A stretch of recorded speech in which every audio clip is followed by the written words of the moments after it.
Hello friends. We're traveling to an age where perfume and soap were a luxury. We're going to look at the strange cleaning habits of the Middle Ages. My life as a tradesman meant constantly battling bad odors and filth. So bathing was rare, but cleaning rituals and spiritual purification became an obsession. We washed our clothes with ash, brushed our teeth with badger fat, and believed filth summoned evil spirits. You will be amazed when you learn these interesting rituals and hygiene myths. If you are ready, let's jump into the video. But first, don't forget to like the video and subscribe so you don't miss future historical lives. Bathing, contrary to what is often believed, had not completely disappeared, especially in the early Middle Ages and regions where the legacy of Roman baths persisted. However, the nature and frequency of bathing had radically changed. With the rise of Christianity, public baths and frequent bathing began to be considered sinful and lustful. Excessively cleansing the body signified indulgence in worldly and carnal pleasures. This spiritual pressure reduced the frequency of bathing. Most peasants took a full body bath only once or twice a year, usually before major religious holidays. Even these baths were regarded not just for hygiene but as a spiritual purification ritual. Instead of bathing, people used dry cleansing methods, rubbing the skin with coarse cloths and carrying aromatic herbs or dry lavender sachets instead of perfume. Spiritual cleanliness had replaced bodily cleanliness. The cleanliness of the soul was considered more important than the cleanliness of the body. The situation was different for the wealthy. Even for them, bathing was infrequent. But the act was turned into a ritual by adding rose petals and scented oils to the hot bath water. For the peasant, clean water throughout my life was primarily reserved for drinking and cooking. Oral hygiene was an area where strange herbal and animal substances were used. Toothbrushes and toothpaste in the modern sense did not exist. People used special mixtures to eliminate bad odor and whiten their teeth. Common methods included chewing aromatic herbs like mint, rinsing the mouth with vinegary water or wine, and most bizarrely, rubbing the teeth with badger fat and the ash of burnt herbs. The damage these mixtures caused to tooth enamel was unknown, but the aim was to temporarily eliminate bad odor. The vinegary water used for gargling helped kill bacteria in the mouth due to its acidic nature, but harmed the teeth in the long run. Nobles generally chewed expensive spices like cloves or cinnamon to freshen their breath. Physicians of the era believed that bad odor stemmed from an imbalance in the body, incompatibility of humors. For the peasant, bad breath throughout my life meant poor social acceptance. Hair and scalp cleansing was done more frequently than the rest of the body. However, this did not mean washing with water. Hair was primarily an area where the problem of lice was fought. People used thick combs made of bone or horn to comb their hair and tried to remove lice mechanically. For cleansing, ash or specially prepared herbal oils such as rosemary were rubbed onto the scalp. These oils served both to suffocate the lice and to give the hair a pleasant scent. The wealthy used more luxurious materials like lye water, ash water, and rose water to wash their hair. Women usually kept their hair long and tied up, which made cleansing even more difficult. Louse infestation, pediculosis, was a common problem, caused not only by lack of hygiene but also by the infrequent washing of clothes. Hair cleanliness was important for the social acceptance of my life, as being louse-infested was associated with poverty and neglect.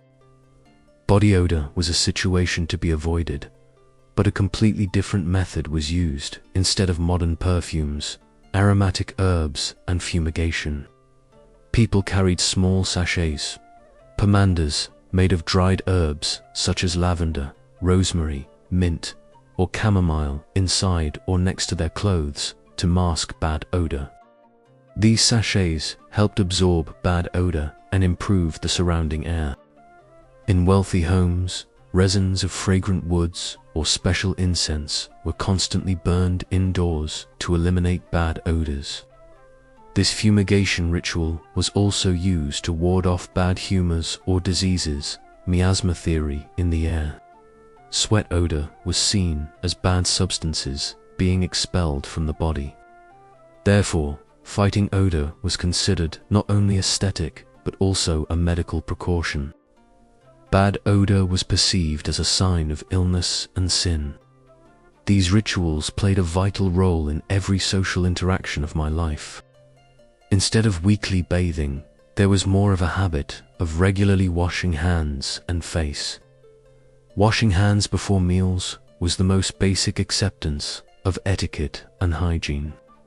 In wealthy homes, rosewater or aromatic herbal waters were offered to guests before meals to mask the foul-smelling waters. This ritual was accepted more as a social display than actual hygiene. Peasants washed their hands with a mixture of coarse ash and water instead of soap. The alkaline substances in the ash provided some cleaning. Washing the feet was also an important ritual, especially after journeys and long walks. Foot washing was not only about cleanliness, but also a sign of hospitality. Although full-body bathing was rare, these small washing rituals of my life were moments where social order and minimal hygiene were maintained. Face washing was the first ritual performed upon waking up in the morning. Clothing hygiene was one of the biggest challenges. Clothes were rarely washed due to the lack of cleansers like modern soaps. Peasants used lye water ash water to clean their clothes. This alkaline solution, obtained by mixing wood ash with water, was a type of primitive detergent and helped dissolve dirt. Clothes were often boiled in large wooden barrels with lye water and then rinsed in rivers or water troughs. This process was exhausting and almost impossible in winter due to the risk of the water freezing. The infrequent washing of fabrics during the winter further increased the problem of lice and odor. The wealthy changed their linen, undergarments, shirts more frequently. It was believed that these undergarments helped keep the outer garments clean by absorbing sweat and dirt. Therefore, linen undergarments were the disposable hygiene product of the era. Clothing hygiene was a constant and unresolved problem in my life. Odors emanating from the body were believed to be a sign of illness and bad air, miasma. Bad odor was not only a social problem but also a medical threat. This belief led people to make intense efforts to mask their body odors. Peasants sprinkled aromatic herbs under their clothes or into their wool bedding. Nobles, on the other hand, used expensive, strong-smelling perfume oils and musk. Perfume was used instead of cleansing, because the stronger the perfume, the better the person was believed to be protected. In this era, cleanliness was only a surface action. The main goal was to ward off bad odor, i.e. illness. This miasma theory shaped most of the hygiene rituals of the era. Cleanliness was synonymous with purifying the air. These rituals played a vital role in every social interaction of my life by attempting to manage bad odor and the risk of disease. The general appearance of cities and villages was filth and clutter. Streets were incredibly dirty by today's standards, as most waste was thrown directly onto the street or into the river from houses. Human waste, animal waste, garbage, and slaughterhouse refuse mingled in the narrow and muddy streets. This situation created an unbearable stench and health risk, especially during rainy seasons and summer months. City governments often tried to establish rules to solve this waste problem, but often failed. Sometimes pigs or dogs were used to clean the streets. These animals provided temporary cleanliness by eating the waste. However, this created new risks related to animal health and the spread of diseases, rather than true street cleanliness. For the peasants, the streets where my life took place were not just a means of transportation, but also an area of danger that required caution. Cleanliness and order inside the home was slightly better than in the streets outside, but hygiene was still very low by modern standards. Peasant homes usually had earth or hardened clay floors and were regularly swept. However, the floor itself was a difficult to clean and constantly damp surface. Dirt and waste were often thrown into a pit near the central fire in the house. In wealthy homes, floors were covered with rushes mats. These rushes allowed dirt and refuse to accumulate underneath, but were rarely replaced, leading to problems with bad odor and pests. Pest control was a constant struggle. Rats, fleas, and lice were an unavoidable part of life. Cats and dogs were important for pest control. These harsh hygiene conditions inside the home were present at every moment of my life and worsened, especially in winter when people remained confined indoors. The disposal of wastewater and feces was the biggest public health problem in cities and even villages. In villages, feces were usually thrown into simple pits behind houses or manure heaps. In cities, the situation was more complex. Toilets, latrines were either connected to a trough that opened directly onto the street, or a shallow ditch that served as the city's sewage system if one existed. However, these channels often became blocked, leaked, and emitted a terrible stench in the middle of cities. Even in the homes of the wealthy, waste often accumulated in a pit and was emptied into gong pit cesspits that had to be cleaned regularly. The people who cleaned these pits were called gong farmers, and this job was at the very bottom of society. Throwing waste into the river polluted the river and sickened everyone who drew water from it. Poor waste management was the biggest health threat to my life. Odor control and air purification were directly related to disease theories. The miasma theory believed that diseases spread through bad-smelling, poisonous air miasmas. This theory focused cleansing efforts on eliminating bad odor rather than physical dirt. Therefore, people made intense efforts to mask bad odor. Strong-smelling herbs, thyme, mint, rosemary were constantly burned in the streets and homes. Courtrooms, churches, and hospitals were filled with incense smoke to ward off miasmas. This ritual was believed not only to conceal bad odor, but also to provide a form of disinfection. Even expensive practices like sprinkling perfume or vinegar on the streets were attempted during major plague epidemics. Since odor was considered the harbinger of death and disease, every moment of my life was part of this spiritual odor war. Animal waste was seen as a valuable resource as much as it was a problem. In villages, animal dung, especially horse and cow, tezek, was piled up in large heaps just outside the homes. These manure heaps were both a vital source of fertilizer for the fields and used as fuel tezek for heating in winter. However, these piles were also breeding grounds for flies, rats, and diseases. In cities, the waste from horses and other pack animals posed a widespread problem in the streets. This manure was also used in industries such as leather, tanning, and dyeing, which meant that industry brought filth and stench into the city centers. In an age with low cleanliness awareness, filth was, on the one hand, a source of disgusting odor, while on the other, it formed the basis of the nutrient and energy cycle necessary for the continuation of my life. Pest control was an integral and most challenging part of house cleaning. Fleas, mice, rats, and lice were a constant part of daily life and not only caused discomfort, but also carried deadly diseases like the plague. Peasants relied on animals like cats and dogs to fight pests. Cats that fought rats and mice were considered among a family's most valuable members. Strong-smelling herbs, tansy. Wormwood was sprinkled on the floors and beds of homes to ward off pests. These herbs were believed to keep pests away. Combs and dry ash were used to combat lice in clothes.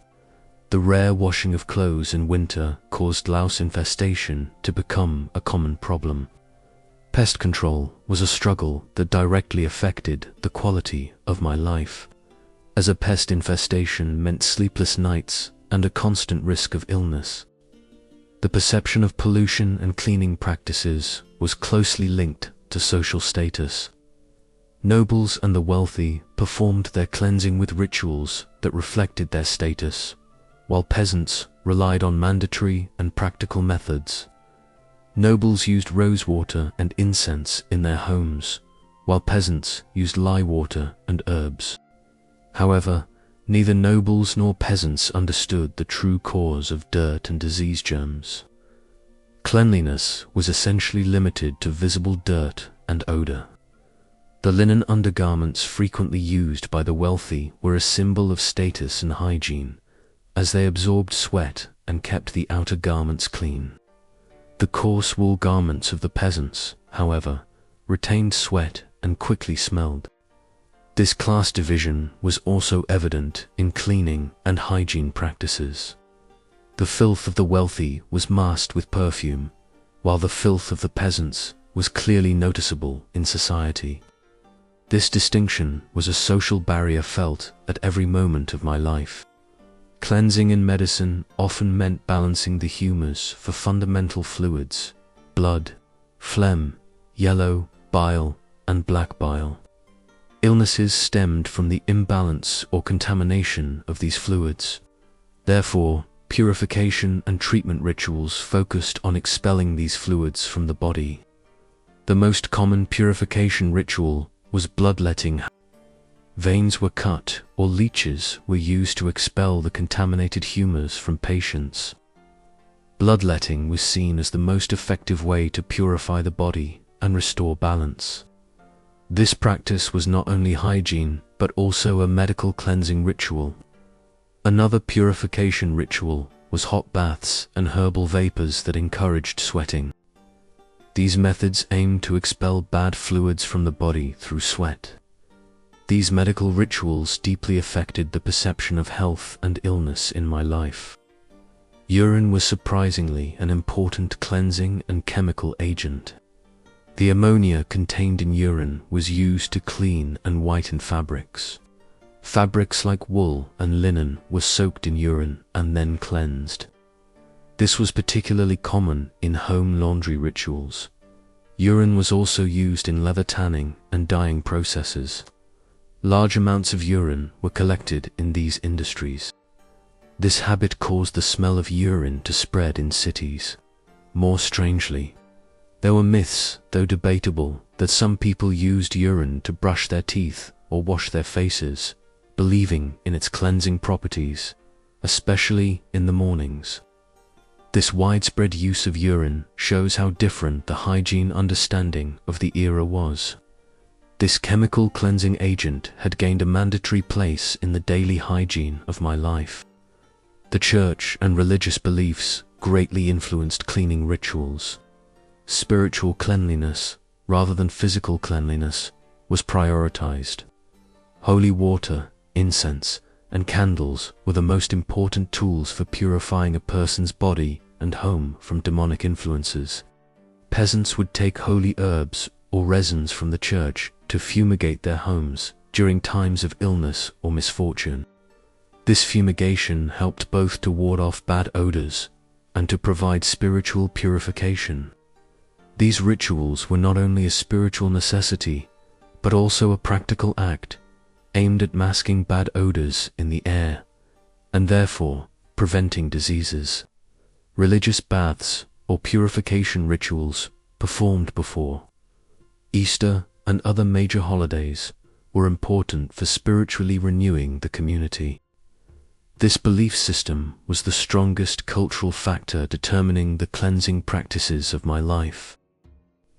Even hospitals and medical centers such as monasteries were not sterile like they are today. Hygiene standards were low in hospitals, which reduced the patient's chances of recovery. However, these institutions applied their own unique rituals to eliminate filth and disease. Air was purified with herbal incense, and linens were changed frequently, more often than in peasant homes. The most important cleansing agent was strong-smelling vinegar. Due to the belief that diseases stemmed from bad air miasma, vinegar was used as a disinfectant. Floors were wiped, and tools were dipped in vinegar.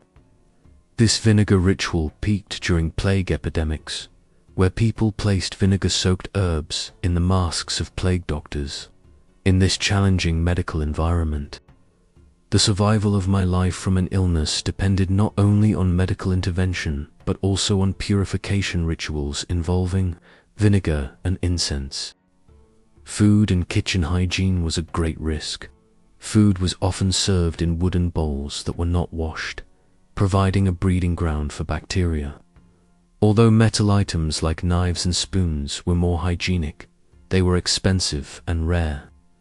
Peasants mostly relied on methods like salting, drying, and cooking to keep food clean.